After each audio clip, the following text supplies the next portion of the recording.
बिस्मिल्लाहिर्रहमानिर्रहीम। अस्सलाम वालेकुम स्टूडेंट्स, उम्मीद करती हूँ आप सब खैरियत से होंगे।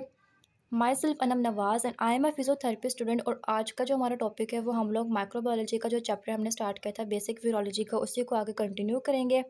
हम लोगों ने लास्ट लेक्चर में वायरसेस की शेप तक पढ़ा था और आज हम लोग डीएनए वायरसेस को स्टडी करेंगे, मतलब ऐसे वायरसेस जिसमें हमारे पास उसके जुनोम वाले पार्ट में डीएनए मौजूद हो। जैसे हमने पिछले लेक्चर में पढ़ा था कि हमारे पास जो वायरस होता है उसका एक सेंट्रल पार्ट होता है जिसे हम कहते हैं जीनोम, जिसके वो न्यूक्लिक एसिड पार्ट भी कहते हैं। और इसके अंदर हमारे पास या तो डीएनए मौजूद होगा या आरएनए मौजूद होगा। और इसके ऊपर जो लेयर लगी हुई होती है वो कैप्सिड प्रोटीन की लगी होती है। और ये जो कैप्सिड प्रोटीन होती है ये हमारे पास कुछ कैप्सोमेर से मिलके बने होते हैं। ठीक है, तो डीएनए वायरसेस बेसिकली ऐसे वायरसेस होते हैं जिनके जीनोम पार्ट में सिर्फ और सिर्फ डीएनए मौजूद हो, जो कि हमने पिछले लेक्चर में पढ़ा भी था कि या तो वो सिंगल स्ट्रैंडेड डीएनए होंगे, मतलब उनके अंदर डीएनए का सिर्फ और सिर्फ एक स्टैंड होगा, या वो डबल स्ट्रैंडेड डीएनए हो सकते हैं, मतलब उनके अंदर जो डीएनए मौजूद है उसके दोनों के दोनों स्टैंड्स हैं। ठीक हो गया। अब हम सबसे पहले डिस्कस करते हैं सिंगल स्ट्रैंडेड डीएनए को। तो जो सिंगल स्ट्रैंडेड डीएनए होते हैं ना, ये होते हैं नेक्ड, मतलब ये कि उनके ऊपर जो एनवेलप की लेयर होती है वो मौजूद नहीं होती।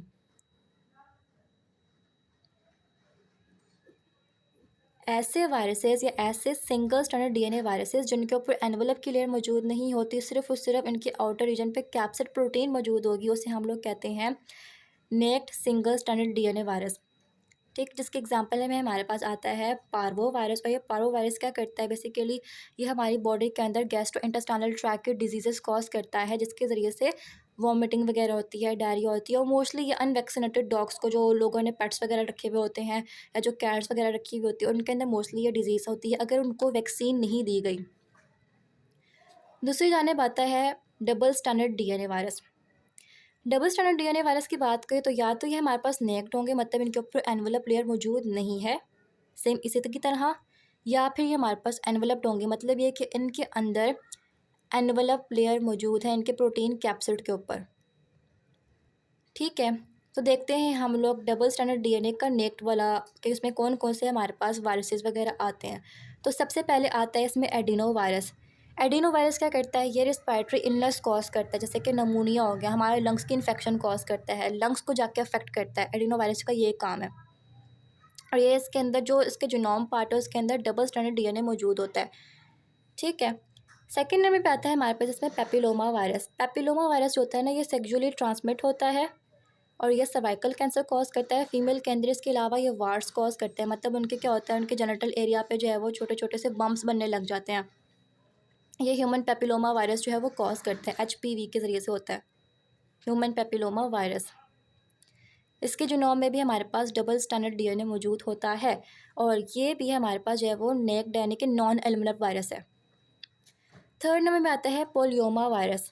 पोलियोमा वायरस बेसिकली मोस्टली जो है वो बर्ड्स को अफेक्ट करता है और मैमल्स को भी अफेक्ट करता है, जिसमें ह्यूमन बींग्स भी आते हैं, एनिमल्स भी आते हैं। और ये भी हमारे पास डबल स्टैंडर्ड नेक डीएनए वायरस है।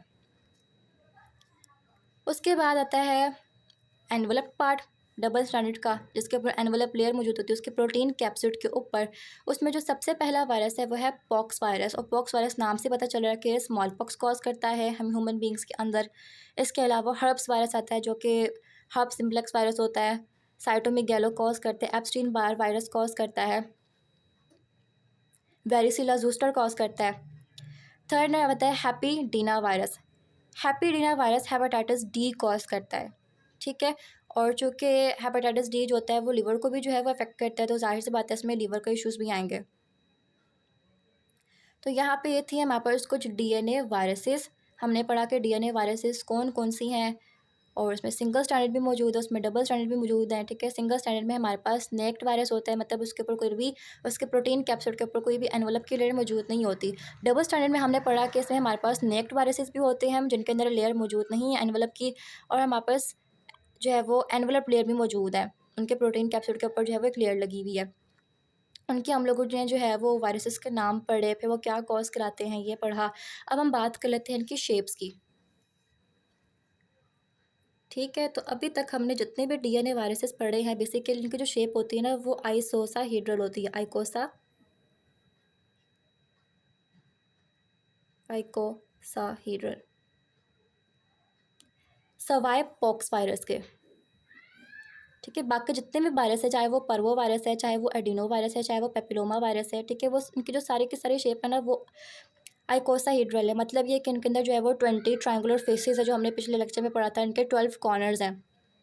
लेकिन जो पॉक्स वायरस है ना, वो हमारे पास कौन सा वायरस है? कम्प्लेक्स वायरस है। मतलब जो इनका हेड होता है वो आइकोसाहीड्रल के तौर पर रिप्रेजेंट होता है, और इनकी जो टेल होती है वो हेलिक्स वायरस की तरह होती है। ठीक हो गए। तो यहाँ पे इनकी शेप्स भी मौजूद हो गई। हम लोगों ने डीएनए वायरस के पहले टाइप्स देखे कि सिंगल स्टैंडर्ड होते हैं, डबल स्टैंडर्ड होते हैं। फिर हमने पढ़ा कि एनवलप कौन से हैं, नॉन एनवलप कौन से हैं, कौन कौन से वायरस हैं, क्या क्या चीज़ें कॉज कराते हैं। और फिर एंड पे हमने उन लोगों की जो है वो इन सारे के सारे वायरसेस की शेप पढ़ी है कि सारे के सारे वायरसेस जो हैं सवाए पोक्स वायरस के वो आइकोसाहीड्रल है, और जो पोक्स वायरस है ये कम्प्लेक्स वायरस है। ठीक है। तो यहाँ पे हुआ आज का हमारा डीएनए वायरस का टॉपिक ख़त्म, जो कि हमने वीरोलॉजी का पढ़ा था। इसके अलावा हमारे पास आरएनए वायरस रह जाएंगे, उसमें भी हम इस तरह से जो है वो उन सारे के सारे आरएनए वायरस को स्टडी करेंगे। ठीक। तो अगर आप लोगों को वीडियो समझ में आ गई है, वीडियो अच्छी लगी है, तो वीडियो को लाइक करें, इसको शेयर करें अपने फ्रेंड्स के साथ, चैनल को सब्सक्राइब करना ना भूलें। मिलते हैं नेक्स्ट वीडियो में, तब तक के लिए अपना ढेर सारा ख्याल रखें। अल्लाह हाफिज़।